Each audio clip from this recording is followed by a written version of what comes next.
আর 1 লাখ টাকা দিয়েও কিনে নেয়, তারা টাকা দিতে রাজি আছে, মুসলিমরা টাকা দিতে রাজি আছে, কি বুঝলেন। কিন্তু গরুটা আমার চাই, পছন্দ হয়ে যদি গরু হয় টাকা এরা দিয়ে দেবে। এইভাবে মুসলিমরা কুরবানি করে থাকে, দিয়ে থাকে। কিন্তু এমন একটা আইন হয়ে গেল পশ্চিমবাংলা ভারতবর্ষে, তাতে গরুটা জবাই করা যাচ্ছে না, গরুটা বন্ধ হয়ে গেল। কিন্তু দুম্বা, খাসি, আপনার উট, ভেড়া, এই সমস্তগুলো আপনার কোরবানি দেওয়া যাবে।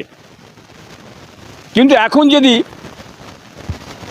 কেউ কোরবানির সময়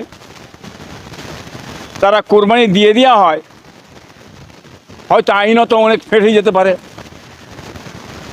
হয়তো থানায় ডাক করবে খোঁজ খবর নিয়ে যে গরু আপনি দিলেন সার্টিফিকেট কোথা, গরু দিলেন আপনি বয়স কোথা, কিন্তু গরুর বয়স সার্টিফিকেট কিছু দিতে পারবে না। তখন যারা গরু দিয়ে কোরবানি তারা ফেসে যাবে, হয়তো তাদের জেল খাটতে হবে, না 2 লাখ 5 লাখ টাকা ফাইন দিতে হবে। হ্যাঁ, কঠিন বিপদে আবার এই মুসলিমরা পড়ে যাবে। অতএব গরু কোরবানি দেওয়া ইন টোটাল সমস্ত ভাইরা বলো বন্ধ করুন, গরু কোরবানি দেবেন না।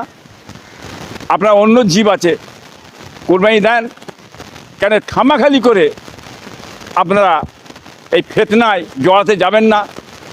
সরকার যেটা নিষিদ্ধ করেছে সেটাকে মেনে চলা দরকার, এবং ভারতের সংবিধান আইনটাকে মেনে চলবেন। আইনকে নিজেরা খবরদার নিজে হাতে তুলে নেবেন না, এই কথা আমি বলতে চাইছি। দেখুন, যে সমস্ত থানা ওসি সাহেবরা বলছেন, সান্ত্বনামূলক কথাবার্তা বলছেন, আপনারা আড়ালে দিয়ে দেন,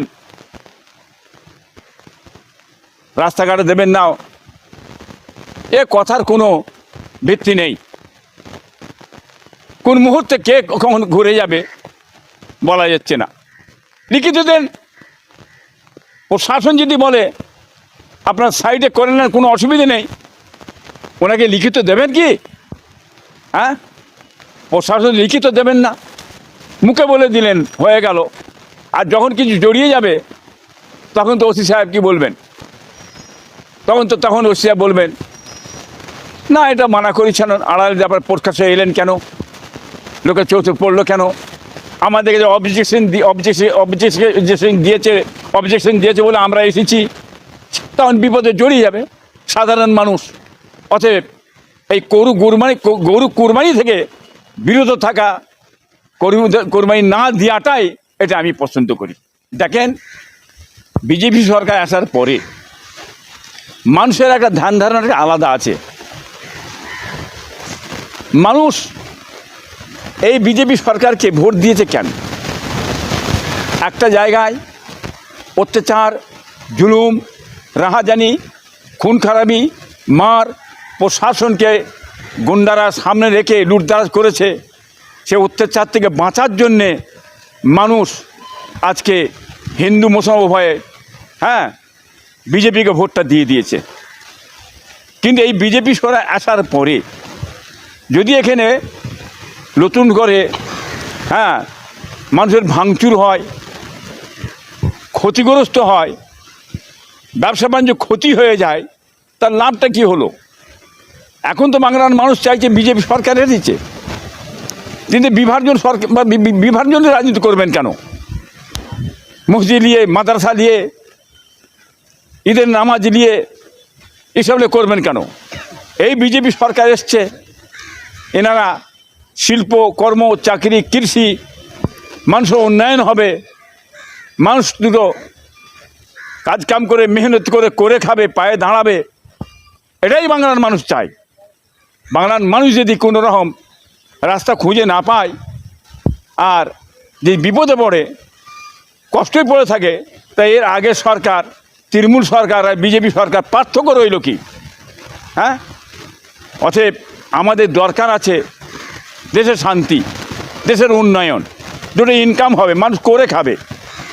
মানুষ যেটা গরিব মানুষ করে খাচ্ছে সেই সব জায়গাগুলোকে বেচিয়ে তাদের সুরাহার করে দেওয়া। আমি আপনার জিসিবি লেগে ভেঙে উড়িয়ে দিলুম, লোকগুলো কোথায় গেলে না গেলে আর দেখার দরকার নেই।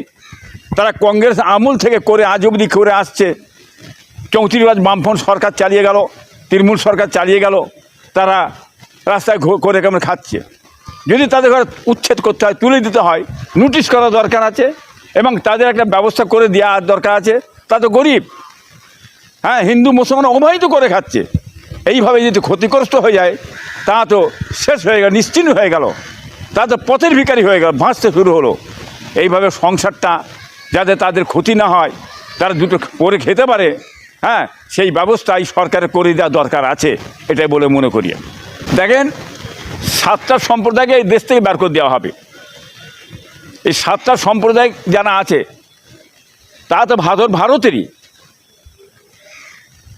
তা তো ভারতই। এটা কেমন আগ্রাসন নীতি, তাদের বের করে দেওয়া হবে? তা তো ভারতের বাইরে নয়, তাদের ভারতের মাটিতে জন্মেছে, তো তার ভারতের অধিকার, ভারতীয় ছেলে, এই দেশের ছেলে। কি বুঝলেন, এটা কেরাম হচ্ছে, তাদের তেড়িয়ে দেওয়া আছে। হ্যাঁ, বাংলাদেশ থেকে যারা অনুপ্রবেশকারী যারা ঢুকেছে, সত্যিকারে তারাই যদি হয় তাদের পাঠিয়ে দেবে। যারা অনুপ্রবেশকারী নয়, যারা দেশের মানুষ, তাকে ধমকানি দিয়ে ধরে টেনে টুনে নিয়েছে, আজ তাকে তেড়িয়ে দিয়া, এটা কিন্তু বাংলার মানুষ মেনে নেবে না। আইন বলে আছে, কোড বলে আছে, তারা বিচারে যাবে, হ্যাঁ, তারা আইনত লড়বে। আজকে যেমন এনআরসি করে বিভিন্ন বিষয় বিপদে ফেলে দিয়েছে মানুষকে, 30 থেকে 35 লাখ মানুষ ভাসছে, তাদের জন্য আন্দোলন করা দরকার আছে। সেই আন্দোলনটা জোট সরকার, এই জোট দল তারা করছে, যেমন আইএসএফ, বাম, এরা মিলে লড়াই করছে, বেরিয়েছে, প্রতিবাদ করছে।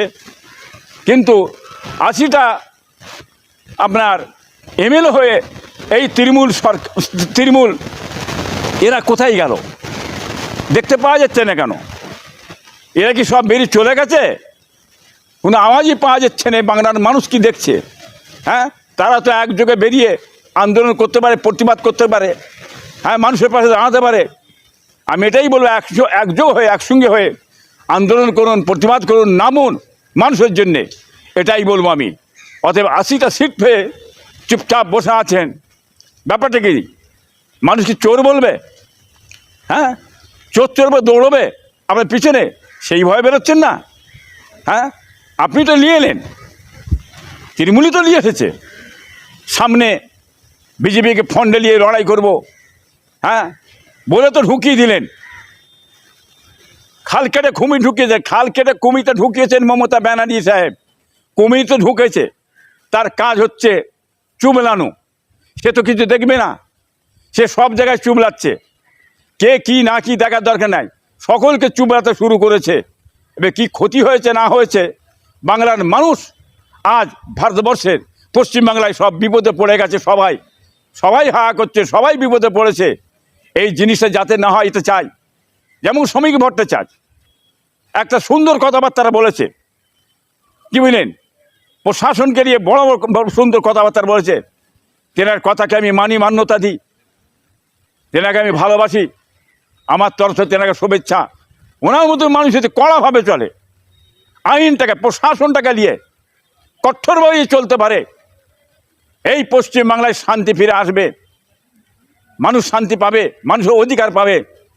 হ্যাঁ, প্রশাসন বিভাগটাকে যেমন রাজ্য সরকার, যেমন প্রশাসন বিভাগটাকে যেন তৃণমূল তারা দলদাস করে ফেলেছিল, তাদের ঘরে কিনে ফেলেছিল, তাদের ঘরে নিয়ে লুট, দারাজ, মদ, পিট, খুন খারাপি যা ইচ্ছা তাই করে মানুষকে আগে দুর্নীতির মধ্যে ভরে শেষ করে দিয়েছে। আজকে যদি এই বিজেপি সরকার প্রশাসনটাকে নিয়ে কড়া হাতে দমন করে, কি বুঝলেন, আইনত ব্যবস্থা নেয়, দুর্নীতি যে মুক্ত করতে পারে, আশা করি আগামীতে পশ্চিমবাংলার মানুষ শান্তি পাবে, মাথায় করে নিয়ে চলবে। এই কথাটাই আমি বলতে চাইছি শ্রমিক ভট্টাচার্যকে। দেখেন, বলার কিছু নেই। বন্দে মাতরম একটা গান, খ্রিস্টানদের একটা স্কুল আছে। গরুটা তো কেটে খাওয়ার জন্য তারা বিক্রি করে, তাহলে জেনে বুঝে তারা বিক্রি করছে কেন? তাদের যখন গরুটা এতটাই সম্মানীয়, এতটাই দেবতা, তারা বিক্রিটা না করলেই তো হয়। কোনো মুসলমানই আর কিনতে পারবে না। আমার মনে হয় 20% মুসলমানের বাড়িতে গরু পোষে আর 80টা হিন্দু বাড়িতে গরু পোষে। তাহলে তাদের সমস্যা হবে, আমাদের কিসের সমস্যা হবে? অর্থনৈতিক অবস্থা তাদের ধসে পড়বে।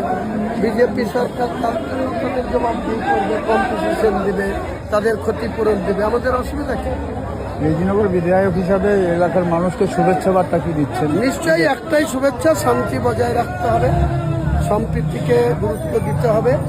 কুরবানি রাগ ঢাক রেখে কুরবানি করতে হবে, নিজেদের জায়গায় কুরবানি করতে হবে। কোনো ওপেন প্লেসে, কোনো সাধারণ মানুষের জায়গায়, কোনো খাস জায়গায় বা কোনো রাস্তার ধারে কুরবানি করা যাবে না। কুরবানিটা এবারে যেহেতু আমাদের 1950 সালের সেই যে আইন সেটাকে বলবৎ করছে, সেখানে সবাইকে সাবধানে নিজেদের আড়ালে আবদালে করবে এবং সেই মাংস বিতরণটাও যেন কালো ক্যারিতে করে লোকের বাড়িতে, আত্মীয় স্বজনের বাড়িতে পাঠায়। সাদা ক্যারিতে হলে সেটা বোঝা যায় যে কী ধরনের আছে। তো সেটা সবাইকে বলবো একটু সজাগ থাকতে, সতর্ক থাকতে। আমি যতক্ষণ আছি রেজিনগর বিধানসভা কেন, গোটা মুর্শিদাবাদ, গোটা রাজ্য, আমি কলকাতায় 2 দিন ছিলাম। কলকাতা যেখানে মুসলিম অধ্যুষিত এলাকা, পার্ক সার্কাস, রিপনি স্ট্রিট থেকে শুরু করে, মেটিয়াপুর থেকে শুরু করে